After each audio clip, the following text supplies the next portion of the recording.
Isa ang bayan ng Mugpog sa mga magandang puntahan kung balak niyong bumisita dini sa Marinduque. Kaya ipapakita ko sa inyo ngayon kung ano ba yung mga magagandang napuntahan namin at kung ano ba yung masarap na nakainan namin dini sa bayan ng Mugpog. Bago tayo magsimula, shoutout nga pala muna sa mga followers natin na taga Mugpog, Marinduque. Dito nga ni pala kami nagsimulang maglaog sa tinatawag na view deck. Maganda dito, walang entrance fee at open na open lang sa lahat. Dito ay matatanaw mo nga ang ganda ng Balanacan Port. At kung may kaibigan o kakilala ka na first time lang sa Marinduque, pwede mong dalhin dito dahil ang ganda kumuha ng mga pictures dito. Kung nanonood ka pa din, i-comment mo naman kung taga saan ka dahil baka taga dito ka na sa susunod na destination natin. Ingat kayo kapag pupunta kayo dito dahil pataas yung mga kalsada na dadaanan nyo. At dito nga ay narating na namin ang tinatawag na Luzon Datum. Dito ay magbabayad lang kayo ng parking fee at maaakyat nyo na ang 468 step ng ipinagmamalaking Luzon Datum ng Mugpog, Marinduque. Dito matatagpuan ang isang bato na nagsisilbing simbolo na pinakagitna ng Pilipinas. At isa din tong dahilan kung bakit tinatawag ang Marinduque na Heart of the Philippines. Kung nagandahan na kayo sa tanawin sa view deck, mas magugustuhan nyo yung tanawin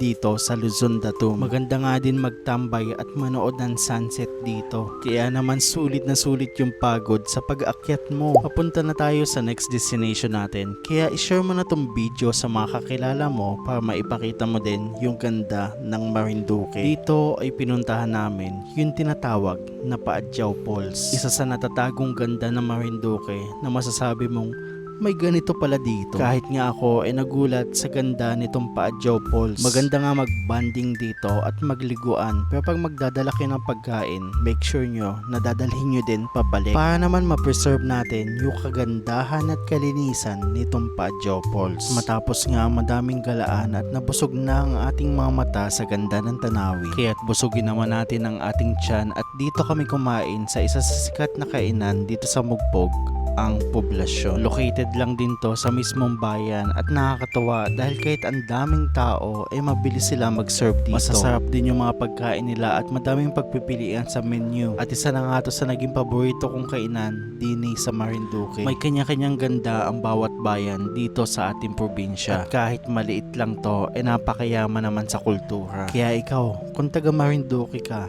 ano yung ipagmamalaki mo sa bayan mo? I-comment mo naman dyan sa comment section at baka mapuntahan natin sa susunod.